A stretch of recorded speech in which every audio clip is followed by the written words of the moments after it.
Tommy with us on the Harbor One hotline. Happy belated birthday, friend. Oh, happy birthday. Thanks, man. It's about 70 days ago. Really? 7 Yeah, or 8? Night, you maniac. Oh, no, because I got an email in the building today that said anniversaries and birthdays, and they had you know why? Tom Curran January 1. Yeah. I never set up my little profile, so they just threw me in. All right, then. So I was trying to be a nice person, and in reality, I had bad info. Backfired on you. But you're still a nice person. Well, I don't know about that, but you and I get along, and that's really all that matters and all that. But, all right, well, then to hell with it. Let's just get right into it.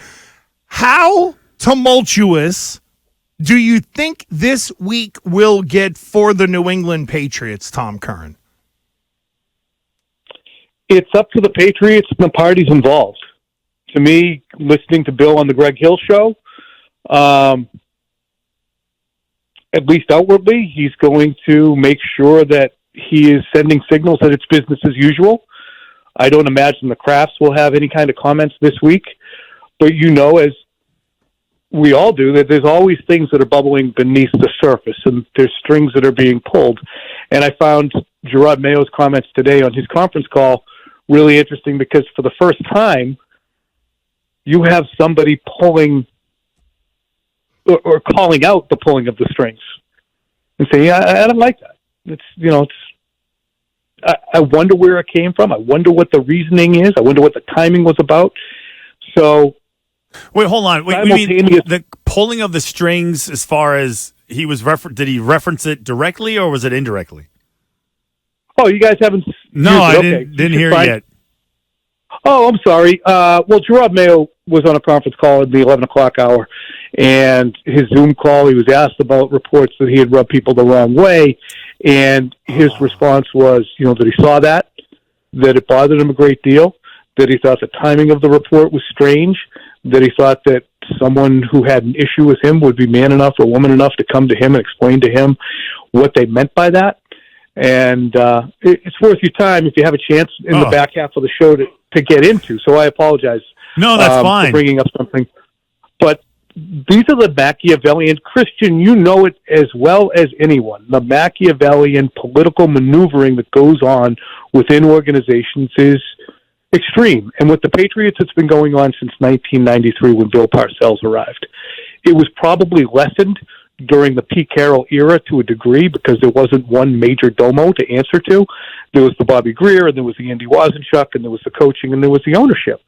But since 2000, it's been Bill. And with Bill as an overlord, you oftentimes have a lot of the, lieutenants, commanders, generals, and even foot soldiers who are maneuvering for their own opportunities in different ways. And that has been extreme with this team. And the maneuvering has been extreme, and the backbiting and the conversations and the agendas as guys look at head coaching positions around the NFL as lottery tickets. And then they get those tickets because they were on Bill Belichick's staff, and they cash them in, and in some instances they return. So Mayo's not from the same cloth. Go ahead. Yeah, no, it feels like you're describing like a Game of Thrones type environment right now, right, with the maneuvering and the this and the that and the jockeying for position, and it feels that way based on everything that we're hearing. Now you're coming to the end.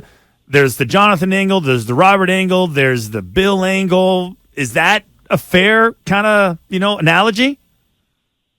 Yeah, but it predates all of now. It goes back to Brady and that angle, and Gronkowski, and Guerrero or Patricia or Joe Judge now or Josh McDaniels. All of these different individuals who have major stakes in an incredibly successful dynastic operation, who want to either get credit, stay, get what they deserve, move on.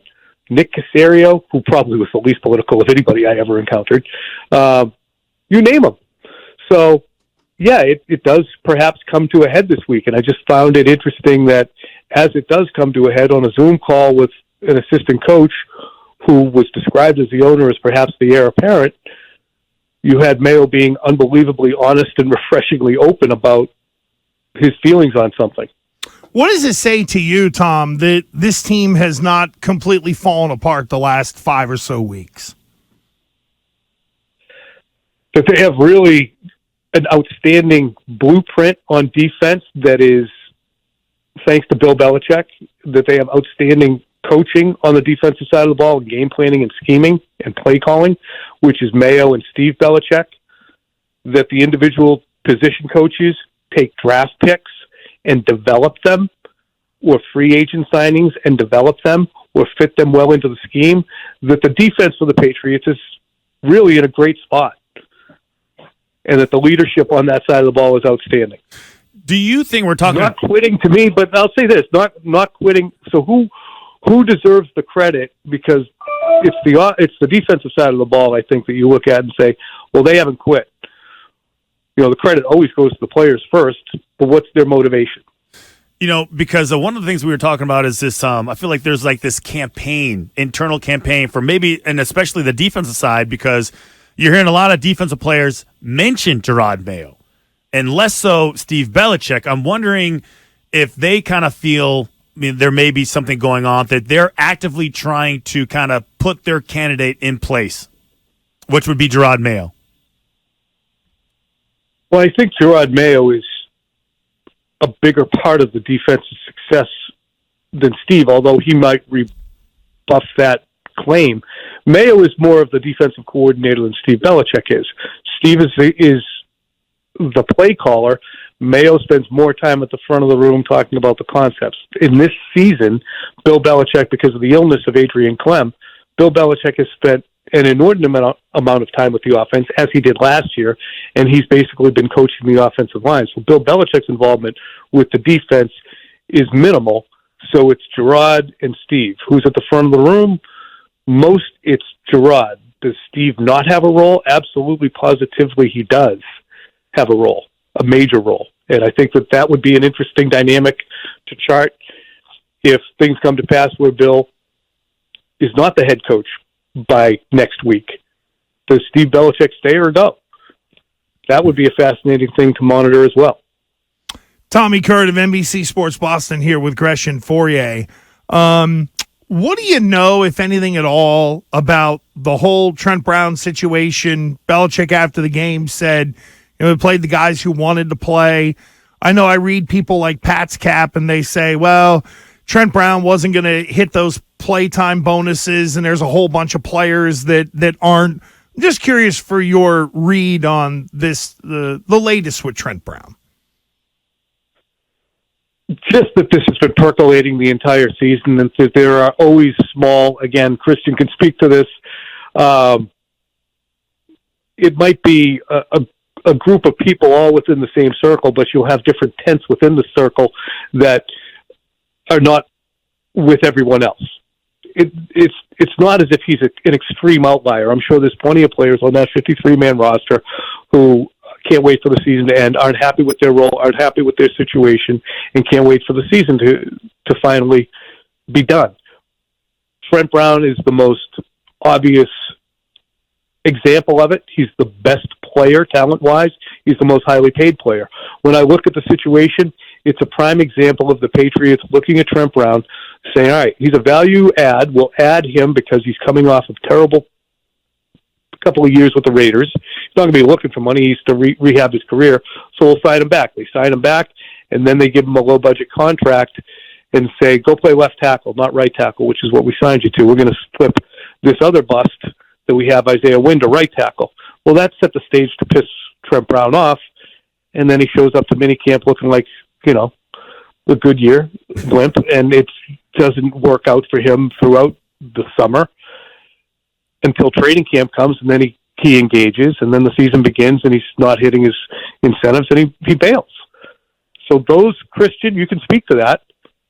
There are occasions where disgruntled guys, there's not like one guy. There's probably 5, 10 of them on any team, right?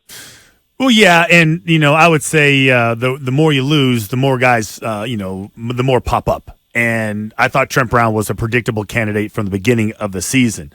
But I wanted to ask you this, Tom Curran. When it comes to resetting the table, firing a coach, starting over, whatever, based on all the other coaches, all the other teams that are probably will end up going in another direction with their coach, how important is it for the Patriots if they are going to make this decision to do it quickly? I think it's important to do it quickly so that some of the Machiavellian maneuvering and backbiting doesn't drag on.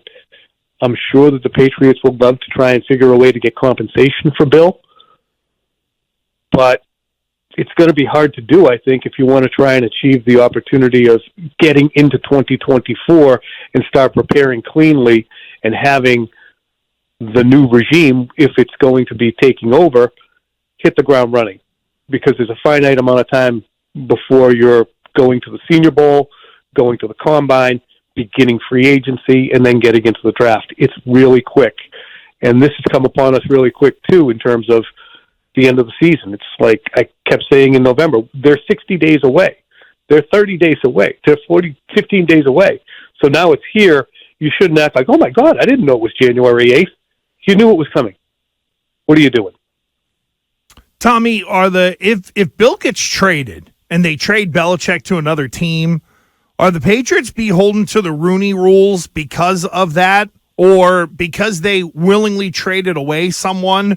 Could they just elevate Jerod Mayo if they want to, or is this thing destined to be lengthened because there's going to be a sham of an interview process that the NFL makes the team go through, even if they willingly move on from Bill? I don't know. Okay, I think that you still have to go through the interview process because you do want to have part of the goal of it is to have as many individuals as possible actually sit for those interviews. So while you might be hiring a black candidate, the fact that you're going to circumvent giving other black candidates the opportunity to sit and spend face time is important. And I would think, too, that the Crafts will want to hear other and outside views about what their vision would be for the Patriots. Even if they are strongly in the camp of having Jerod Mayo as the heir apparent, I think that they would be doing themselves a disservice if they didn't listen to some outside voices.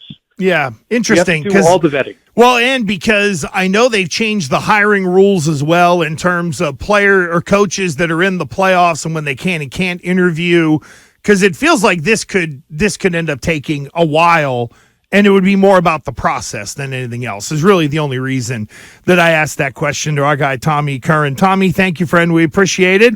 We'll catch you on Jones and Mayo on Thursday. All right, guys. Have a great week. All right, man. See you. There goes Tom Curran.